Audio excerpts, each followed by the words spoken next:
Pertama saya mau mulai dulu ke menanggapi paparan yang sudah disampaikan soal laporan kinerja, sebelum nanti ke isu-isu terkini, Pak. Yaitu soal capaian kinerja di halaman 4, Pak. Tadi di situ Bapak sampaikan soal pengamanan pasar pasar dalam negeri. Kita tahu, Pak, seringkali saya sampaikan di tempat ini bahwa bagaimana UMKM kita sekarang harus berjuang begitu keras agar mereka bisa survive, Pak. Tapi nyatanya banyak sekali hari ini UMKM yang gulung tikar, bukan karena kualitas konveksinya tidak bagus, tidak, Pak. Bukan karena kualitas barangnya tidak bersaing dengan barang-barang impor, tidak. Tapi karena begitu dahsyatnya banjir produk-produk impor yang seperti tidak ada proteksi dari Menteri Perdagangan begitu. Kita tahu bahwa contohnya begini, Pak. Kalau Bapak lihat brand-brand di luar, misalnya tidak usah jauh-jauh, Uniqlo misalnya, Pak. Kalau Bapak buka dalamnya itu produk Indonesia, Pak. Bahkan salah satunya di dapil kami di Probolinggo. Itu ada salah satu produk yang dia harus dikirim diekspor tapi tidak boleh pakai nama Uniqlo, kemudian dari sana di brand pakai Uniqlo. Artinya apa? Berkaca dari ini artinya produk kita sebenarnya berkualitas, mampu berkompetisi karena soal harga juga mereka oke. Kalau nggak oke kan nggak mungkin brand sebesar Uniqlo mau ngambil dari tempat kami begitu, Pak. Tapi nyatanya hari ini banyak sekali UMKM kita gulung tikar. Maka berbicara ke pengamanan pasar dalam negeri, Pak. Begini saja yang kami ingin tanyakan kepada Bapak. Selama bulan Januari hingga bulan Juni 2026 ini, Pak Menteri, sudah berapa produk yang impor ke Indonesia yang sudah Bapak cekal begitu? Dan kemudian langkahnya apa yang Bapak lakukan begitu? Kami ingin tahu nama perusahaannya apa dan berapa nilai dari barang itu. Karena kalau kita lihat sampai hari ini di banyak tempat, bukan hanya di, kita nggak usah ngomong online dan ngomong yang di pasar-pasar aja mereka sudah tidak bisa bersaing, Pak, begitu. Jadi ini terjadi bukan karena mereka tidak bisa bersaing sekali lagi, tapi karena begitu banjirnya produk-produk impor khususnya pakaian yang jauh lebih murah daripada yang mereka produksi begitu. Nah, kemudian yang kedua soal ekspor, Pak. Tadi Bapak sampaikan soal perluasan pasar ekspor. Nah, harapan kami bukan hanya soal perluasan, tapi soal kualitas ekspor, Pak. Kita tahu bahwa di tempat kami juga ada ekspor kopi, tapi dalam bentuk green kopi, Pak. Yang itu harganya hanya 80.000 per kilo. Dan kemudian setelah ditelisik, dari kopi itu diimpor kembali ke Indonesia dalam bentuk special coffee yang dijual dengan harga 1 jutaan, Pak. Apakah kemudian pertanyaannya apakah kita tidak punya kompetensi untuk mengupgrade kualitas kopi kita? Bisa sebenarnya. Wong buktinya barista terbaik yang tahun kemarin juga dari Indonesia ketika ada kompetisi internasional. Artinya perlu ada dukungan juga dari Kementerian Perdagangan untuk bagaimana kita bisa ekspor barang yang berkualitas. Maka sekaligus menanggapi apa soal ratifikasi tadi. Kami sepakat apa yang disampaikan oleh kawan-kawan. Ada kerisauan hati kami, Pak. Karena buat apa kita meratifikasi? Buat apa kita perjanjian kalau pasar dalam negeri saja kita tidak mampu bersaing begitu, Pak. Jadi sehingga jangan-jangan ratifikasi hanya untuk merugikan kita. Maka kami kemarin sempat kita menerima audiensi dari masyarakat yang peduli terhadap soal perjanjian-perjanjian seperti ini, termasuk mereka galau soal ART, perjanjian antara Indonesia dan Amerika. Kalau itu sampai disahkan, Pak, itu justru merugikan kita. Bagaimana hari ini kita ini hanya kena tarif 10%, tapi ketika itu perjanjian, itu dampaknya kita kena tarif justru 19% dan mereka bebas mau impor apa aja ke Indonesia. Kalau ini sampai disahkan, kita benar-benar bodoh, Pak. Ditertawakan oleh pasar internasional begitu. Maka kami minta kepastian juga oleh Pak Menteri, bagaimana tanggapan Bapak atas kerisauan soal perjanjian ART tadi. Nah, kemudian selanjutnya soal e-commerce, Pak. Pak Menteri melalui Permen nomor 19 tahun 2026 mengeluarkan kebijakan soal e-commerce, pedagang seller di e-commerce itu harus punya NIB, betul ya Pak ya? Nah, pertanyaannya sekarang, manfaatnya e-commerce apa, Pak? Karena kita lihat bahwa ketika rakyat kita, para seller ini melakukan jualan di di online, mereka ini luar biasa, Pak. Perjuangan pedagang online sekarang tidak semudah dulu. Bagaimana sekarang mereka jualan online, Pak? Kena tarif 26-35%. Dan begitu, Pak, barangnya itu dibayar bukan ketika orang beli klik, mereka kan pembeli itu pasti langsung bayar, tapi tidak kemudian duitnya secara otomatis diterima oleh seller, ternyata tidak. Tapi kemudian itu dibayar ketika barang sudah sampai, itu pun tidak langsung dibayar, nunggu seminggu.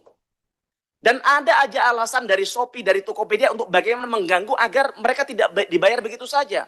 Dan bahkan seringkali sampai molor berbulan-bulan. Dan nilainya tidak kecil, Pak. Dan ada kemudian satu keluhan dari salah satu masyarakat kami dari pelosok desa, dia duitnya ditahan, nilainya ratusan juta, kemudian dia melakukan komplain melalui chat, dibalas hanya pakai AI, hanya pakai bot begitu.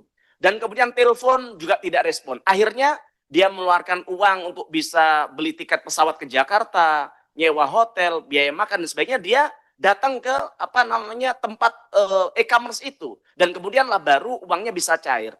Maka pertanyaannya kemudian, NIB ini dibuat untuk apa? Kalau kemudian tidak mampu mengadvokasi rakyat kami yang hari ini harus digilas dengan kebijakan-kebijakan dari e-commerce. Ini sudah tidak wajar loh, Pak. Ini menurut kami, ini sebuah modus untuk bagaimana membunuh pedagang-pedagang kita. Karena kalau orang tidak punya modal yang besar, mereka tidak akan mampu survive. Gimana kalau saudara-saudara kita seller yang hanya punya jualan 100-200 ribu? Yang kemarin Bapak undang di Kementerian Perdagangan, kami lihat mereka seller-seller besar, Pak. Tidak terlalu berdampak bagi mereka. Tapi bagaimana orang yang untungnya hanya 1.000-2.000 ini, Pak? Ini Bapak harus perhatikan. Maka pertanyaan kami dari NIB itu, manfaatnya apa? Ada rakyat kami bertanya, pemerintah ini hadir kalau mendata, kalau mau merampok duitnya kita. Tapi ketika kita punya persoalan, mereka tidak ada.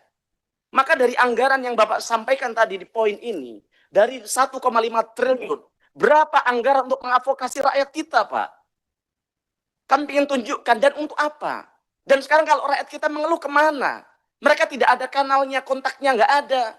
Kami minta mulai hari ini dibentuk namanya kanal pengaduan bagi mereka yang tertindas oleh e-commerce yang sekarang semakin ngawur menginjak-injak rakyat kita, Pak.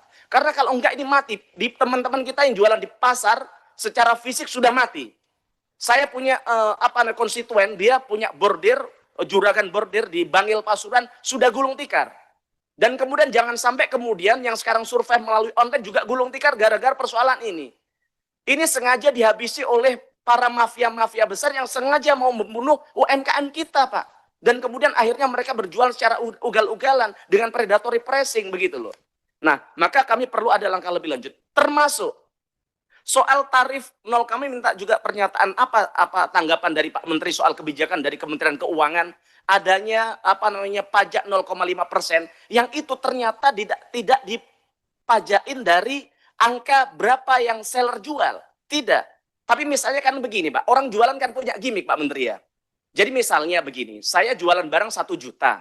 Tapi kemudian kan e-commerce dia ini punya mereka memaksa para seller untuk punya untuk membuat diskon agar orang tertarik untuk membeli. Maka kami sebagai seller harus menaikkan harga itu, yaitu misalnya dari 1 juta saya jual 2 juta agar kemudian saya diskon 50% begitu. Tapi kemudian yang dipajakin bukan dari yang 1 juta itu, tapi dari 2 juta yang sebelum diskon tadi. Ini kan justru sesuatu yang tidak fair untuk rakyat kami, Pak Menteri. Nah, ini hal seperti inilah yang harus diadvokasi oleh Kementerian Perdagangan ke depan. Nah, kemudian juga soal minyak kita yang kedua. Minyak kita ini Pak Menteri pernah buat pernyataan bahwa minyak kita ini bukan minyak subsidi. Betul, saya sepakat tidak subsidi. Tapi pemerintah buat program, tapi dari situ narasinya kan Pak Menteri seperti mengalihkan tanggung jawab bahwa karena dia tidak subsidi, jadi kita tidak perlu memastikan itu ada di tengah-tengah masyarakat. Kesannya kan begitu. Padahal pemerintah buat program subsidi dalam rangka apa? Menghadirkan keterjangkauan. DMO adalah bagian dari pemerintah untuk menjadi instrumen agar rakyat bisa menjangkau produk itu dengan mudah dan murah. Kan begitu Pak Menteri. Kenapa ada DMO? Karena kita tahu bahwa CPO kita ini penghasil CPO terbesar di dunia 58%. Maka wajar dong negara bukan dalam bentuk subsidi tapi DMO untuk memastikan bahwa di dalam negeri rakyat kita tidak hanya menjadi penonton, tapi bagaimana mereka bisa mengakses produk minyak dengan mudah dan murah. Tapi nyatanya hari ini persoalan minyak kita tidak pernah selesai. Barangnya ada tapi harganya mahal. Hari ini Detik ini saya cek tadi pagi sebelum rapat ini Pak, di Surabaya minyak kita yang harusnya 15.700 itu 21.000. Di dapil saya 20 ribuan. Jadi apa namanya, bagaimana, apa sih Pak persoalannya sebenarnya Pak? Kok ini tidak pernah selesai-selesai? Ini kan kita ini penghasil minyak sawit terbesar, tapi kenapa rakyat kita menikmati hasilnya sendiri? Mereka nggak minta gratis loh Pak. Mereka mau beli, nggak ada barangnya. Mereka mau beli, ada barangnya tapi mahal. Nah inilah yang perlu dipastikan oleh Kementerian Perdagangan, bagaimana para pengusaha-pengusaha ini untuk bagaimana tertib bisa melakukan kewajibannya untuk memberikan DPO di tengah-tengah masyarakat dengan harga yang terjangkau. Termasuk keberpihakan Kementerian Perdagangan soal program pemerintah Koperasi Desa Merah Putih. Presiden membuat program Koperasi Desa Merah Putih dalam rangka agar koperasi ini bisa menjadi kepanjangan dari tangan dari pemerintah agar rakyat kita bisa mengakses barang-barang subsidi, DMO, kebijakan-kebijakan pemerintah dengan harga terjangkau. Tapi ternyata sampai detik ini Koperasi Desa Merah Putih tidak dilibatkan untuk bisa mengakses produk itu. Kemarin saya sempat contohkan ketika rapat dengan Kementerian Koperasi, ada di salah satu kecamatan, di salah satu kelurahan, dia untuk bagaimana bisa berjualan di Koperasi Desa Merah Putih, mereka harus kulakan ke toko-toko retail besar yang harganya di atas HET, yang sehingga dia tidak mampu berkompetisi. Maka kami tanya kepada Pak Menteri bagaimana komitmennya dan bagaimana memastikan bahwa program dari Presiden ini bisa berjalan dengan baik begitu. Nah itu aja dari kami, matur nuwun. Assalamualaikum warahmatullahi wabarakatuh.